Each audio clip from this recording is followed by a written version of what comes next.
휨 모션에 대해서 지난번에 설명드렸고요. 말 그대로 여기서는 리지드 바디의 모션을 말하고 있고요. 육자유도 운동, 3개의 트랜슬레이셔널 모션, 3개의 로테이셔널 모션이 있다. 예, 그렇게 생각을 하고 있습니다. 자, 이거 말씀드리면서 그 진동에 대해서 얼핏 말씀을 드렸습니다. 진동 다 아시겠지만 가장 기본적으로 생각하실 수 있는 거고요. 육자유도의 진동 방정식 여러분들이 잘 알고 계시리라고 가정하고 진행하고 있습니다. 앞에 있는 것 같이 M, C, K 텀이 있고요. 그 K와 C의 오묘한 조합에 따라서 어떻게 레스판스가 되느냐 그런 말씀을 드렸습니다. 그래서 이렇게 그 인풋 값에 대해서 어떻게 리스판스 하는지 이런 리스판스 앰플리튜드 오퍼레이터라는 거를 이 기계 진동에서 많이 쓰고요. 그거와 완전히 동일하게 우리 V체 운동도 그런 걸 사용하고 있습니다. 다시 말했지만 그 육자유도 운동이다 보니까 MBC로 바뀌었는데 요거는 이제 조선해양에서 쓰는 노테이션이 그래서 그렇습니다. B가 댐핑을 말하고요. C가 하이드로스태틱에서 나오는 그 스프링인데요. 6x6 매트릭스가 되고 계산을 하면 다음과 같이 볼 수가 있습니다. 0이 되는 텀이 있고요. 0이 아닌 텀이 있는데 각각을 어떻게 계산할 수 있느냐 계산할 수 있습니다.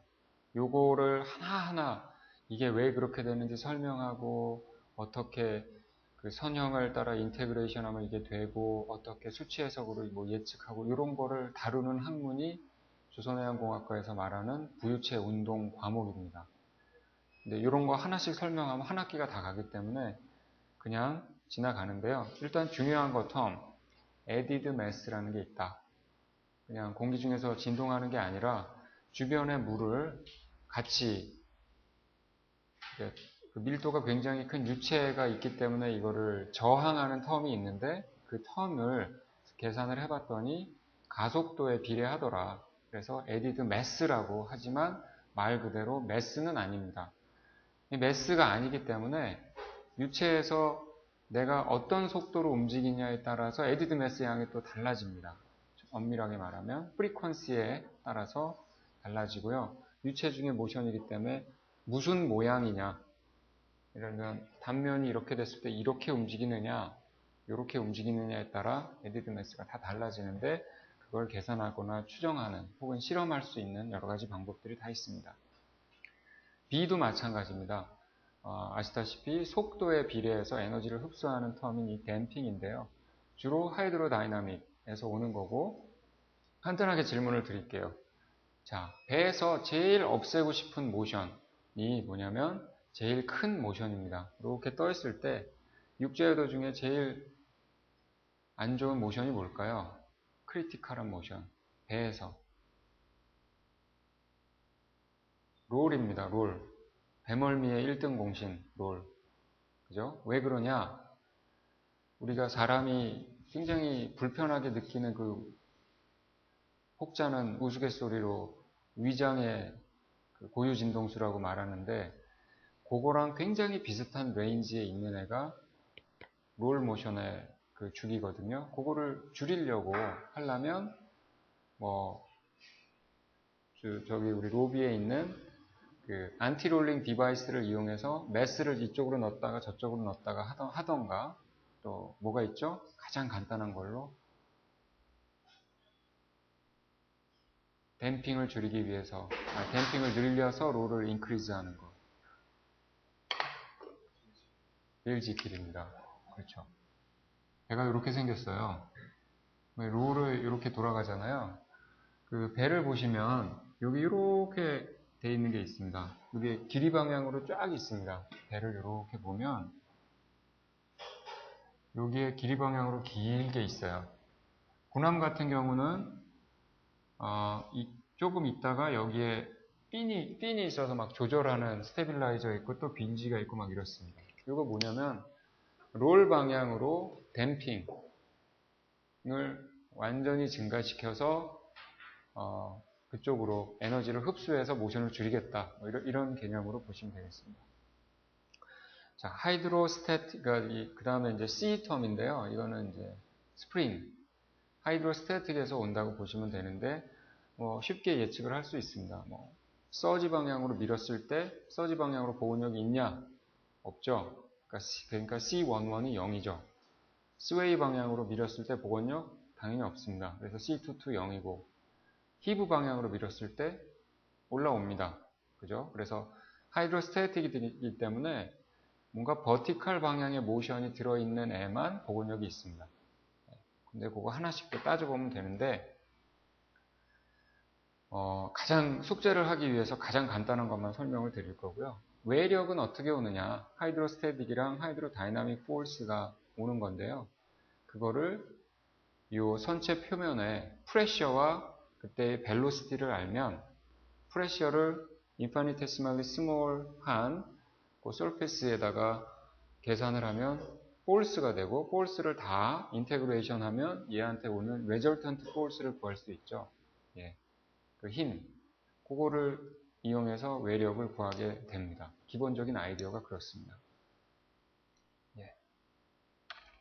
요거를 또 구하는 방법이 또 굉장히 많습니다. 자, 뒤에 이런 거를 설명하기 전에 이제 GM이라는 거를 또 설명을 드려야 되는데요. 자, 이거를 왜 그렇게 하냐면, 자, 이렇게 보십시오. 히브 방향에 스프링이 있습니다. 저거 빗금친 부분이 워터플레인 에어리아가 되는데, 히브 방향으로 아주 작은 델타 H를 줬다고 칩시다. 그러면 워터플레인 에어리아 곱하기 델타 H만큼의, 윗방향이 플러스죠. 델타 H만큼의 부력을 잃어버립니다. 부력이 아니죠. 볼륨이 그러니까 델타 H 곱하기 워터플레인 에어리아.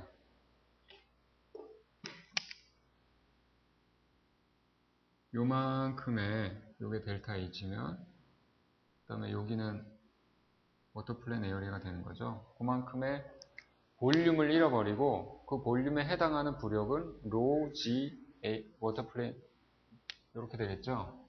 로 G 그죠? 여기 힘이고요. 그래서 밑으로 이렇게 생깁니다. 그죠? 그러면 이게 포스인데 내가 요만큼 갔을 때 반대 방향으로 생기는 힘이기 때문에 복원력이 맞습니다. 플러스가 되는. 그러면 이 복원력의 스프링 상수를 어떻게 구하냐? 각각 이렇게 나눠주면 되겠죠. 그렇기 때문에 히브 방향의 스프링을 로지, 물론 여기서의 로는 무엇의 로죠? 예, 해수의 로가 되겠습니다. 로지 A 워터플레인 에어리아, 그러니까 워터플레인 에어리아 이렇게 계산을 하는 거게 되겠습니다. 자, 롤은 어떠냐? 그것도 역시 워터플레인 에어리아에서 살짝 돌아가는 거를 차근차근 하면 따질 수 있는데 한 번씩 따져보면 이런 식으로 값이 나올 겁니다. 로지 GM 값이 있어야 되고요. 보통 우리가 흔히 말하는 GM은 롤 모션에 의한 GM. 그래서 굳이 나눠 쓴다면 GM 트랜스버스, GM 롱지튜디나 이렇게 있습니다. 롤 모션에 관련된 건 얘고요. 피치 모션에 관련된 건 이게 되겠습니다. 그죠? 이 길이가 한쪽으로 이렇게 길 뿐, 이 방향으로 움직일 때 GM이랑 이 방향으로 움직일 때 GM, 원리는 완전히 같습니다. 자, 배가 길잖아요, 폭보다. 어느 게 훨씬 클까요?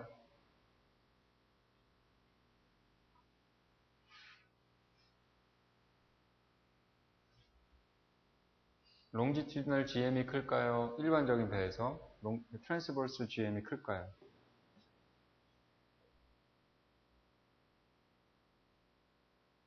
예, 롱지튜디널이 훨씬 큽니다. 그 GM에 대해서 이제 이 시간에는 설명을 안 했지만 제가 다른 시간에 설명을 한 것 같아서, 근데 그 시간에 앉아있던 사람을 또 본 것 같아서 자꾸 헷갈리는데, 설명했나요? 수업 시간에? 예, 복원력이 생기는 거를 되게 이 GM으로 설명을 합니다. 그래서 그 배가 복원력이 있냐 없냐를 물어보는 거에 완전히 다른 말로, 같은 말로 GM이 얼마냐 이렇게 물어보면 돼요. GM이 0보다 작다 그러면 복원력이 없습니다. 복원력이 없다는 건 이렇게 있다가 디스터번스가 굉장히 작은 놈이 왔을 때는 획 뒤집어 버린다는 거죠. 자, 천안함이 깨졌잖아요. 그 폭발해서 반이 딱 부러졌을 때 무슨 일이 생겼냐면, 뒷부분은 그 엔진룸이 되게 큰데 거기가 침수가 돼서 그냥 거의 3분 만에 침몰했고요. 선수부는 무슨 말 들었나요? 선수부는 획 돌았습니다. 우현으로 90도. 왜 그러냐?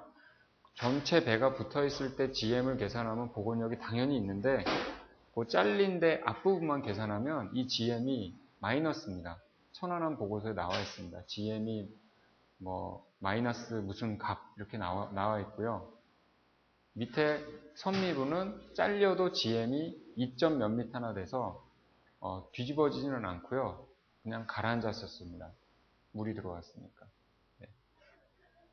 하여튼 GM은 이렇게 볼 수 있습니다. 센터 오브 그래비티는 배가 기울어진다고 해서 움직이지는 않습니다. 물론 여기에 대해서 다르게 고려하는 여러 가지가 있습니다. 예를 들면 내가 그 유조선 같이 유체를 갖고 다니는 큰 배예요. 그러면 배가 기울어지면, 그 다음에 유체가 꽉 차 있으면 별 문제가 없는데 반쯤 차 있어서 찰랑찰랑 하면 싹 기울어지면 G가 따라서 바뀌겠죠. 그게 되게 어려운 거예요. 그래서. 근데 그거는 이제 좀 지금 수업 시간에 말하긴 좀 그런 거라서, 일단 G는 고정되어 있습니다. 그리고 이렇게 기울어진다고 해도 G가 움직이는 방향은 언제나 수면에 퍼펜디큘러하게 밑으로 가고요. B는 센터 오브 부이언시는 여기 수면 밑에 있는 그 도심입니다. 센트로이드가 되겠죠. 언제나 얘는 또 퍼펜디큘러하게 위로 이렇게 작용을 합니다. 자, 이렇게 힘이 작용을 하고, 여기 그 두 힘 간의 이 퍼펜디큘러한 디스턴스가 모멘트 암으로 작용을 하니까 리스토링 모먼트가 작용을 이런 식으로 하겠죠. 이 그림에서 이런 식으로. 그러면 보시면 아시겠지만 이게 원래 상태로 돌리려는 방향으로 모멘트가 생기는 거니까 복원력이 있다라고 말을 하는 거고요. 메타센터의 정의는 이겁니다. 요 가운데 선이 센터 라인입니다. 센터 라인이 대충 배가 이렇게 웬만하면 대칭이니까 그래비티가 거기 있고요. 배가 평평하게 떠 있으면 센터 오브 부이언스도 거기 있을 겁니다. 그게 안 맞으면 배가 기울어져서 떠 있죠. 그 이퀄리브리엄 상태에서. 근데 부심에서 쭉 수직으로 올리는 그 라인하고 센터 라인하고 만나는 그 점의 길이를 메타센터, 그 지점을 메타센터라고 하고요. 이 길이 GM을 메타센트릭 하이트라고 합니다. G보다 M이 위에 있으면 양의 GM이고요. 그 반대면 음의 GM입니다. 음의 GM이면 복원력이 없습니다. 예, 요거는 조선공학의 그 가장 기본이 되는 스테빌리티의 문제고요. 우리 도서관에 있는 Principle of Naval Architecture라고 PNA라고 부르는데 1권 제일 먼저 나오는 게 스테빌리티입니다. 예, 그거 따져보시면 되겠고요. infinitesimally small한 그런 롤 앵글에 대해서는 GM이 그냥 컨스탄트 값으로 보시면 됩니다. 그리고 우리가 보통 저 배의 복원력이 얼마야? 할 때 GM은 그 GM을 말합니다. 근데 이게 배가 굉장히 라지 앵글로 이렇게 돌아가면 GM이 계속 변합니다. 그때마다 작도를 해보면 아시겠지만 계속 바뀌어요. 그렇습니다. 그래서 그걸 이용하면 되고, 또 이제 우리가 매스 텀은 안다고 가정을 해야겠죠. 배의 M이 뭔지 알고, 배의 센터 오브 그래비티가 뭔지 알고, 또 기자재가 어떻게 배치되고 이런 거를 잘 계산하면 매스 모먼트 오브 이너시아를 다 계산할 수가 있는 거죠. 자, 근데 여기서 중요한 게 이제 added mass인데요. added mass. 여기서 요거 좀 잘 보세요. 숙제하시려면 heave의 스프링 포스는 이렇게 나온다. heave 방향의 added mass는 뭐겠느냐? 예. 굉장히 그냥 일반적인 디자인에서는 added mass가 이렇게 주어집니다. 물에 잠긴 볼륨에 해당하는 로. 또 어떤 지오메트리에 대해서는 앞에 2분의 1이 붙기도 하고 뭐 그러는데요. 요거 정확하게 예측하고 계산하는 게 굉장히 어려운 일입니다. 그래서 보통 이런 실험을 많이 해서 그 무차원화된 차트를 그려서 거기서 따오는 거를 많이 합니다. 숙제에서는 제가 에디드 매스 어떻게 하라고 그냥 주어졌죠. 예, 그냥 그렇게 계산하면 되는데요. 지오메트리에 따라 완전히 다른 값이 되겠습니다. 예. 그 다음에 프리퀀시에 따라, 그러니까 속도에 따라서도 완전히 다른 값이 되겠습니다. 예. 아날리티컬 솔루션 거의 구할 수 없기 때문에 뉴머리컬리 계산들을 주로 하고 있습니다. 댐핑 코에피션트도 역시 마찬가지입니다. 계산하기가 굉장히 어렵습니다. 요거 사실은 야 이거 왜 이렇게 어렵냐 이렇게 생각해 보시면 아시겠지만 에너지 속도에 비례해서 에너지를 흡수하는 텀이거든요. 자 근데 오션 서피스에서 얘가 이렇게 되면 웨이브가 발생이 되고 웨이브가 발생해서 퍼져 나간다는 거는 얘가 갖고 있는 운동의 무슨 에너지를 웨이브라는 게 에너지를 전파하는 폼이잖아요. 그런 식으로 퍼져나가는 거니까 그 웨이브랑 이런 걸 다 계산을 해야 돼요. 그 다음에 뭐 아까 빌지킬 같은 데서 이렇게 와류가 생기면 없던 와류가 생기면 그게 또 에너지가 빠져나가는 건데 그런 걸 다 고려해야 정확한 댐핑을 구할 수 있거든요. 굉장히 어렵습니다.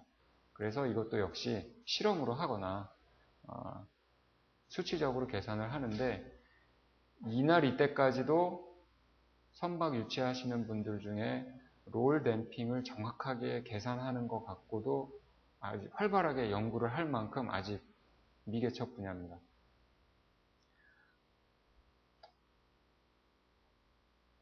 자, 이게 이렇게 되고요.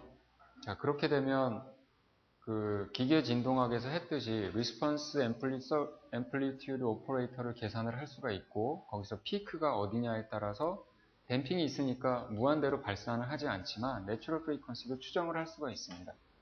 자, 그러면 기계 진동학에서도 마찬가지로 이렇게 뭐 이런 내 시스템의 리스폰스 앰플리튜드 오퍼레이터를 구하고 가진력이 어떤 식으로 있느냐에 따라서 이게 프리퀀시죠. 가진력의 분포가 이렇게 되는 걸 요거 단순히 곱하면 내 시스템의 리스폰스의 스펙트럼이 나오는 거죠. 완전히 동일하게 진행을 합니다. 여기서도. 자, 그래서 웨이브 스펙트럼에 대해서는 우리가 그 전에 얘기를 많이 했고 이거를 알고 지금 말한 기계적인 그 진동, 육자여도 진동 시스템과 개수를 추정해 갖고 요거를 구하고 요거를 곱하면 리스폰스가 나옵니다. 이거 어떻게 곱하냐? 간단합니다.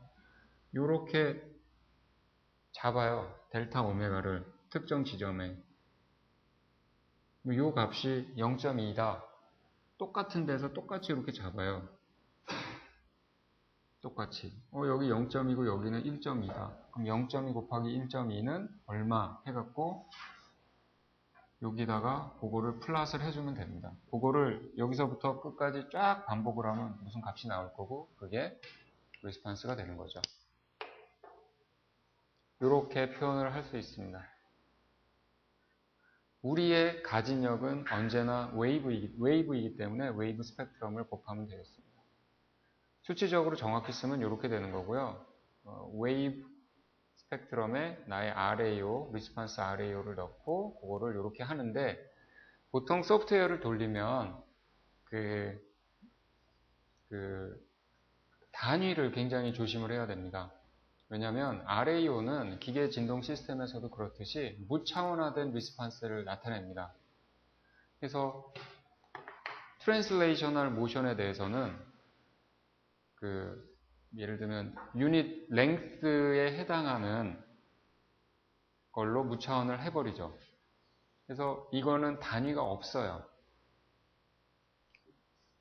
이거는 제가 다른 교수님들이랑 함께 모바일 하버를 비교를 하면서 바지 타입의 모바일 하버를 할까, 카타마란 타입의 모바일 하버를 할까 하면서 간단하게 부유체 운동 해석을 해본 결과입니다. RAO를 각각 구했고요. 요거는 왼쪽은 롤 모션의 RAO고 오른쪽은 히브 모션의 RAO입니다. 히브를 보시면 아시겠지만 요거는 이제 오메가로 나온 거고요. 자, 질문. 오메가가 0으로 가면 이게 뭐죠? 장파입니까? 짧은 파입니까? 장파죠. 오메가가 0이 되면 그냥 물이 그냥 떠오르는 거죠. 네, 물이 1만큼 수위가 올라가는 거예요. 그러면 당연히 히브는 1에서 여기서 만나야 돼요. 수면이 1만큼 올라가면 내 배는 1만큼 올라가야 돼요. 뭔 일이 있어도. 왜냐하면 파장이 무한대니까. 자, 요 숫자가 커지면 단파로 갑니다. 그죠? 그래서 바지랑 카타마란을 봤더니 쭉 갔을 때 뭐 조금 이게 달랐다 이렇게 하고요. Y축을 조심해서 보십시오. 여기 보면은 제타 제로인데요. 이게 앰플리튜드로 나눴습니다. 웨이브, 그러니까 익사이테이션 폴스에 오는 웨이브 앰플리튜드. 웨이브 앰플리튜드가 1일 때 나의 리스판스도 히브 리스판스가 1이 나오면 그게 여기에 해당하는 1입니다.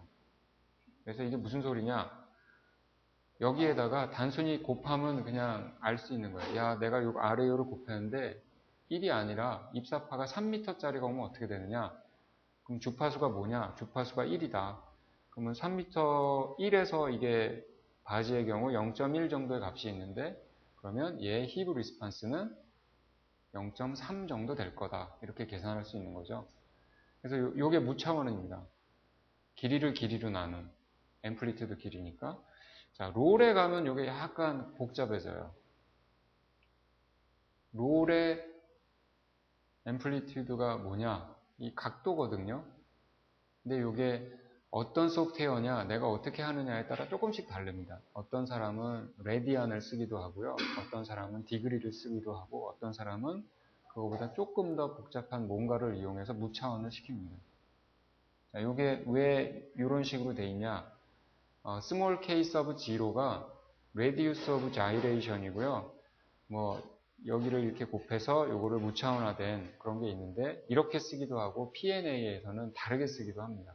그러니까 여기서 중요한 거는 조심해야 된다. 이 소프트웨어를 쓰는 거를 가르쳐 드릴 텐데 그때 나오는 게 뭔지 명확히 알고 계셔야 된다는 거죠. 예. 자, 쉰모션. 에타로도 다시 쓸 수 있다 그랬고요. 그 다음에 뭐 아시다시피 지금까지 말한 거는 뭔가 선체에 대한 정확한 정보가 있을 때 할 수 있는 그런 내용이었고요. 우리가 초기 설계할 땐 그런 거 아무것도 없습니다. 무게 디스트리뷰션도 모르고 펄의 쉐입도 모르고 그럴 때 파라메트릭하게 어떻게 하느냐, 물론 리니어 리그레션을 많이 이용했습니다. 자, 6자에도 모션이 있는데요. 초기 설계 단계에서는 요 세 개만 중점적으로 봅니다. 히브 내추럴 프리퀀시가 어떻게 될까? 롤 내추럴 프리퀀시가 어떻게 될까? 피치는 어떻게 될까? 이런 거를 주로 보고요. 이런 스펙트럼에 대한 리스판스를 다 보지 않고 에너지가 제일 집중되어 있는 특정 부분에 이런 때 나의 내추럴 프리퀀시가 맞으면 제일 안 좋은 경우죠. 그게 되냐 안 되냐를 주로 따지는 정도만 합니다. 정보가 없기 때문에. 그래서 이제 이런 거를 이런 식을 쓰죠. 에너지가 맥시멈이 되는 오메가가 어디냐? ITT 스펙트럼에선 대충 그 시그니피컨트 웨이브 하이트를 넣어서 이런 식으로 계산할 수 있고 뭐 역으로 하면 피어리어드는 그렇게 계산할 수 있고 이런 식들을 스펙트럼을 이용하면 할 수 있고요. 롤 같은 거는 뭐 이런 식이 있습니다. 요게 트랜스버설 GM의 그래비테이셔널 그 중력 가속도 G가 있고요. 2파이에 K sub 11이 있는데 요거는 롤 방향의 radius of gyration입니다. 요게 그 회전의 그 mass moment of inertia랑 그게 정해져 있으면 요거는 계산을 당연히 할 수 있는 텀들인데요. 요렇게 하고요. 이 radius of gyration도 사실은 이너시아를 알 만큼 mass distribution의 정보가 있었을 때 쓸 수 있는데 이 정도도 데이터가 없다. 그러면 이런 값을 쓸 수가 있습니다. B는 선폭, GMT, 뭐 그냥 파라미터고요. 자, 롤 내추럴 피어리드는 대충 요렇다. 이거 식을 보시면 아시겠지만 많은 그 커머셜 베셀을 바탕으로 해서 리니어 리그레션을 이용해서 추정하는 상수로 얘를 바꿔놓은 겁니다. 설계하기 편하라고. 그렇죠? 탁 보면 리니어 리그레션 텀이죠, 이거. 예. 이런 식을 이용할 수가 있습니다. 여기서 나오는 모든 그 GM이라든가 L, B, T 뭐 이런 값들은 다 미터 단위입니다. 주기는 세컨드 단위.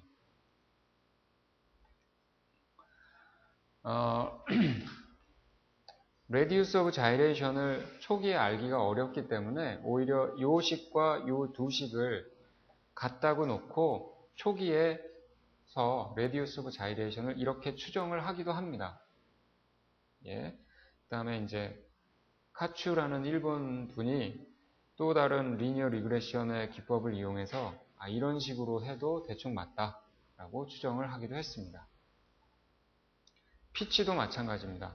보통 롤은 피치랑 히브랑 별로 상관없이 해도 큰 문제는 없는데 피치랑 히브는 커플드 돼 있거든요. 자, 이게 왜 그렇죠? 롤은 왜 다른 거랑 커플이 안 돼 있죠? 왜냐? 배는 대부분 대칭이거든요. 요렇게 여러 번 설명한 것 같은데 그렇죠? 요렇게 했을 때 요 부분이 물에 더 들어가고 요 부분이 물에 더 나오는 게 이렇게 매칭이 돼서 그것 때문에 히브 방향으로 힘이 생기거나 피치 방향으로 힘이 생기지 않습니다. 배는 거의 센터라인을 통해서 대칭이기 때문에. 근데 피치의 경우를 보면은 배는 앞쪽이 좀 워터플레인 에어리어를 보면 앞쪽이 가냘프고 뒤쪽이 좀 뚱뚱하거든요. 근데 거기 중간에서 탁 피치가 되면 뚱뚱한 점이 가라앉고 요 얇은 쪽이 올라오면 부력이 어디셔널 더 많이 생겨서 그냥 히브가 따라 생길 수 있거든요. 그 길이 방향으로 리드십에서 얘랑 얘는 웬만하면 대칭이 아니기 때문에 그래서 커플이 돼 있는 건데요. 초기 설계에서 그 커플하는 거 다 고려하기 어려우니까 대충 세퍼레이트 한다고 가정을 합니다. 그 다음에 피치 내추럴 프리퀀시도 이런 식으로 추정을 해서 하는데요. 식이 다 주어져 있습니다. 여기서 LCG는 Longitudinal Center of Gravity가 되겠고요. 여기서 그 Mass Moment of Inertia at Midship은 이런 식으로 계산을 할 수가 있습니다. 이것도 복잡하다. 그러면 이런 리니어 리그레션 텀을 쓸 수 있습니다. 여기는 T는 드래프트고요. CB 뭔지 아시고 C 워터플레인 에어리아 다 아시겠죠? 요분이 제 지도 교수님이셨어요. 토마스 램. 히브도 마찬가지로 그렇게 계산을 할 수 있습니다. 보시면 아시겠지만 리니어 리그레션 그냥 리그레션 어널리시스의 결과로 보시면 되겠습니다. 자, 또 하나 중요한 게 있는데 웨이브의 프리퀀시랑 내가 가만히 있을 때 내가 느끼는 프리퀀시는 웨이브의 프리퀀시랑 동일합니다. 그죠? 네, 도플러 이펙트라고 아시죠? 파가 오는데 내가 움직이고 있으면 내가 느끼는 파는 조금 달라지죠? 도플러. 그죠? 이렇게 웨이브가 오는데 기차같이 이렇게 소스가 너무 빨리 움직이면 파장하고 파의 속도에 비례해서 의미 있는 속도로 움직이면 그런 효과가 나타나는데 단적인 예로 파가 10노트로 와요. 근데 내가 10노트로 같이 가. 그럼 나는 파에서 오는 주파수는 0입니다. 그죠? 그거를 이렇게 하니까 그러니까 선박에서 중요한 건 전진 속도가 있고 그 다음에 또 들어오는 앵글을 고려해야 되잖아요. 그러니까 정면으로 들어올 때, 뒤로 들어올 때, 옆으로 들어올 때, 이렇게 쿼터로 들어올 때 그걸 내가 만나는 익사이테이셔널 포스의 프리퀀시가 달라진다. 그거는 간단하게 지오메트리칼리 이렇게 계산할 수 있다. 그래서 내가 움직이지 않고 떠 있을 때 V체 모션이 중요한 게 아니라 배는 전진 속도에 대해서 하기 때문에 약간의 코렉션이 여기서 필요하다. 그거를 설명드리기 위해서 여기에 들어갔습니다. 뭐 지오메트리칼리 너무 간단합니다. 예. 자, 여기까지 이제 수업 내용이고요. 여러분의 숙제를 위해서 간단한 튜토리얼을 소개를 드리겠습니다. 엔시스 아쿠아라는 게 있고요.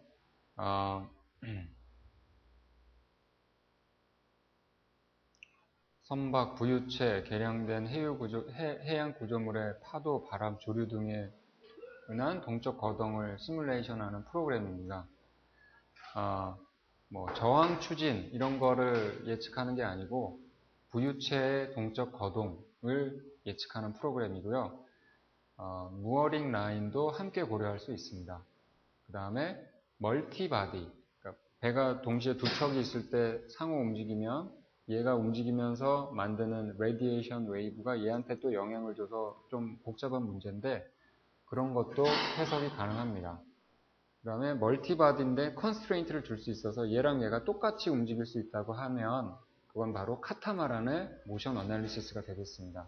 그런 것도 가능하고 제가 이해하기에는 멀티바디가 몇 개까지 되죠? 3개인가 4개라고 알고 있는데 예, 뭐 그렇게 알고 있습니다. 무한대 개수로 되는 건 아닙니다. 소프트웨어 제한 때문에. 자, 어떻게 하냐면 일단 지오메트리를 그리고 그 다음에 지오메트리를 매싱을 합니다. 이 매싱을 왜 하냐? 이게 솔리드 매싱이냐? 아니고요. 서피스 매싱입니다. 왜냐하면 물에 닿는 면을 아까 프레셔 갖고 그 인테그레이션을 한다 그러니까 그걸 위해서 하는 거고요. 패널 메소드를 쓰는 거죠. 이렇게 하고 하이드로다이나믹 디프렉션 어널리시스를 해서 타임 리스판스 어널리시스를 하고 뭐 그렇습니다. 디프렉션 어널리시스까지만 하면 RAO를 구할 수 있고요. 타임 리스판스 어널리시스는 말 그대로 X축이 시간일 때 내가 어떤 식으로 흔들리는지 요거를 다 볼 수 있는 그런 거가 되겠습니다. 예.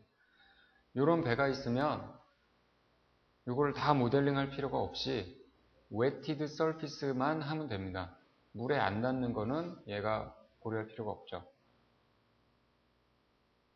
이제 여기서도 이제 눈치 빠른 분은 그런 질문을 할 수가 있는데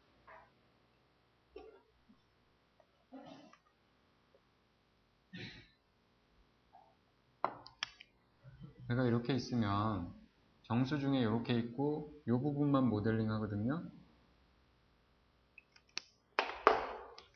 이 부분만. 근데 상식적으로 생각해보면 파도가 높이 오면 이런 경우 생기지 않습니까? 여기만 모델을 하면 요거는 어떻게 계산합니까? 라는 질문을 왜 아무도 안 하죠? 예. 이런 것도 연구하시는 분이 있어요. 근데 왜 그러냐면 어려워서 그렇습니다. 지오메트리에서 웨이브가 어디 만나는지를 또 결정해야 되는 알고리즘이 있고 막 그러는데 우리같이 이렇게 단순한 모델링에서는 그냥 무시하고 요 밑에 파도가 있으면 그냥 프레셔 디스트리뷰션이 막 달라진다. 그거 정도만 한다. 이렇게 생각하고 있으시면 되고요. 자, 뭐 아시다시피 웨이브 스펙트럼을 지정을 해줘야 돼요. excitational force를 줘야 되니까. 그래서 C에 대한 조건 줘야 되고요. frequency 뭐 여러 가지 주면 되고, gravity, 뭐 density, 뭐 심지어 그 수심 이런 것도 줘야 됩니다. 그다음에 배에 대한 mass property는 당연히 다 줘야 됩니다. 이건 어떻게 계산할 수 없는 거고요. 그 다음에 메쉬를 만들면 되고, 아까 말했듯이 댐핑이랑 added mass는 지오메트리랑 그게 대충 어떤 속도로 움직일지 예측이 되면 뉴머리컬리 다 계산이 가능합니다. 그거를 얘가 대신해서 계산을 해줍니다. 그래서 해석을 하면 되는데요. 여기에 보면 옵션이 되게 많아요. 뭐 이걸 할 거냐 저걸 할 거냐 이렇게 있어서 적당한 옵션을 선택을 해서 RAO를 구하고 이런 식으로 해석을 하면 되는데, 자, 여기서 여러분들이 안 들어본 단어는 없다고 생각을 합니다. 디프렉션이 뭔지 알죠? 프루드 크릴로프가 뭔지 알죠? 예. 에디드 매스, 뭐 세컨 오더 드리프트 이런 거는 뭐 여기서는 고려를 안 하겠지만, 예. 그러니까 그 메뉴를 갖고 여러 가지로 한번 장난을 쳐보십시오.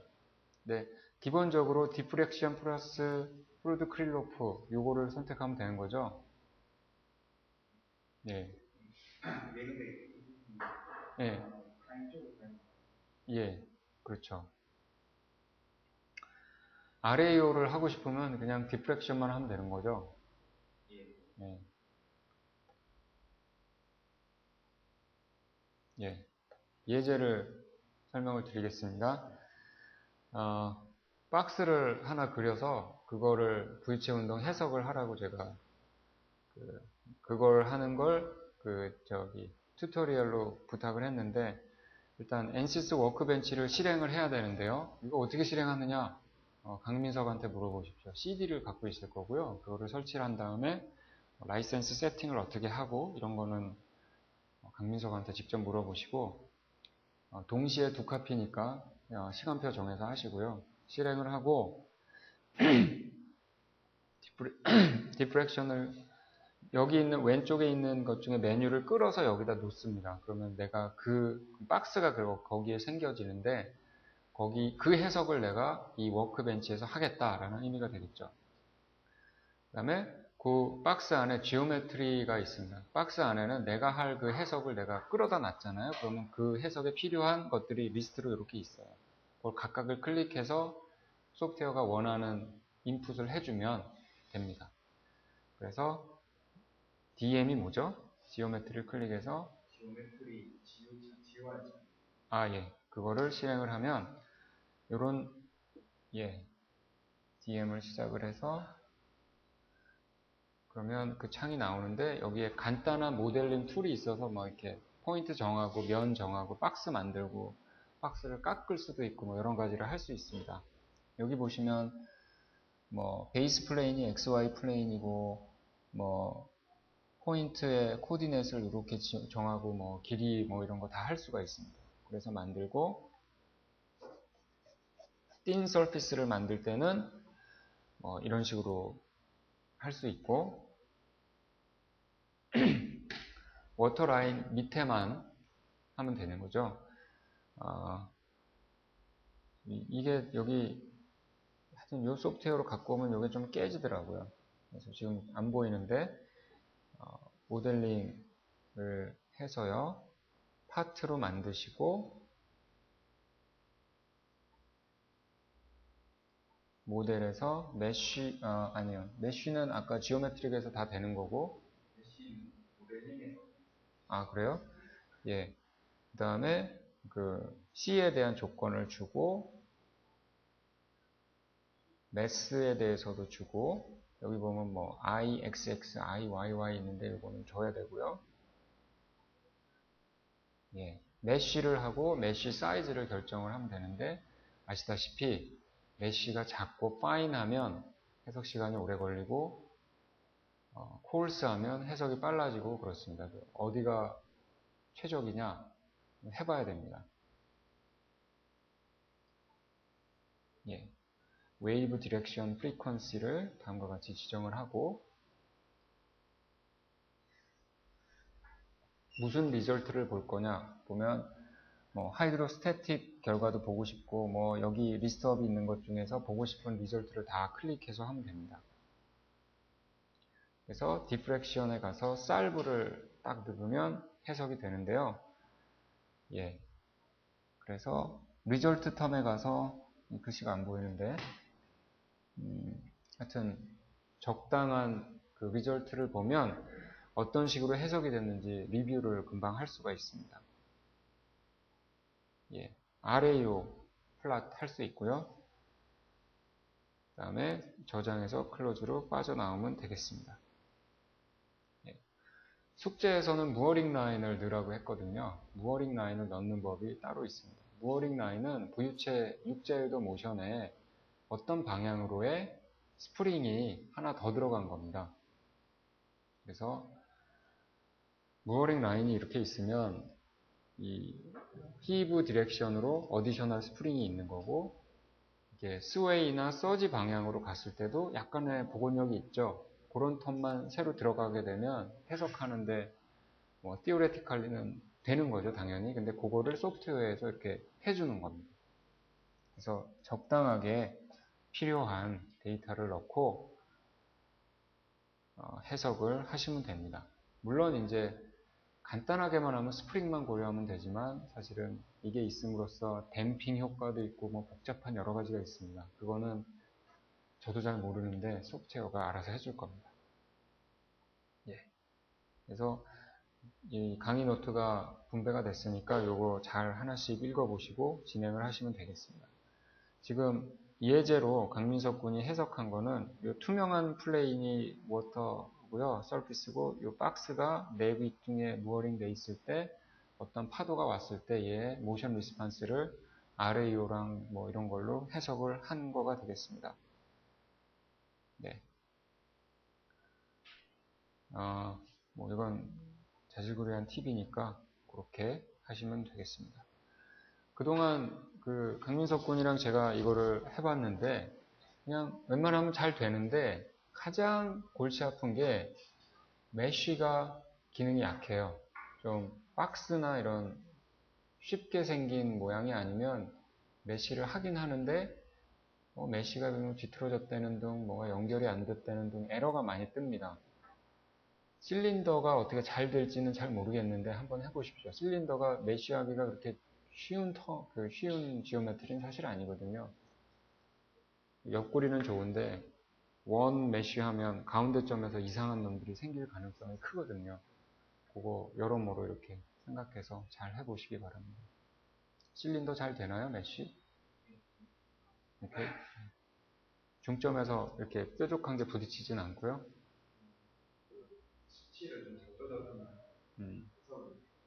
예, 알겠습니다. 예, 오늘 수업은 여기서 마치도록 하겠습니다. 질문, 코멘트, 숙제, 예.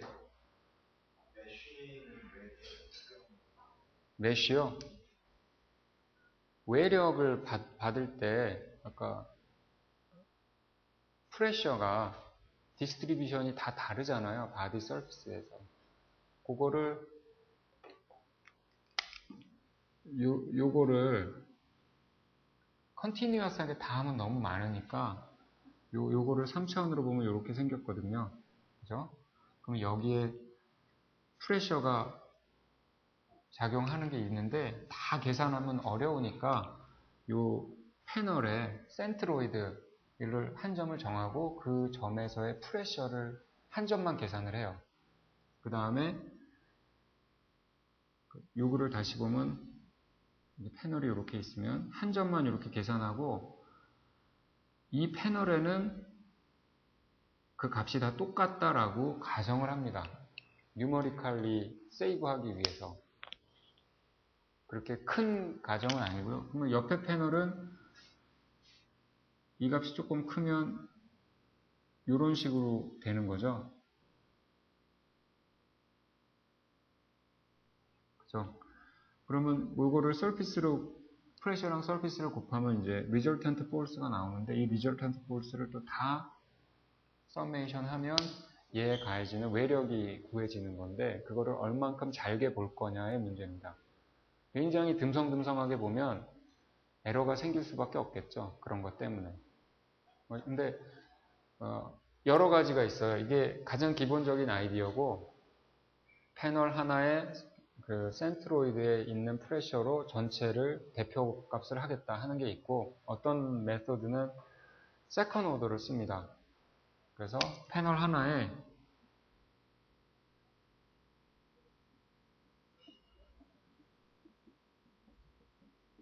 네 점을 프레셔를 계산해서 쿼드레틱 서피스로 얘를 계산해 갖고 리절턴트 포스를 하겠다 이렇게도 있는데 쿼드레틱으로 할 때는 좀 넓은 거를 써도 되고 그죠?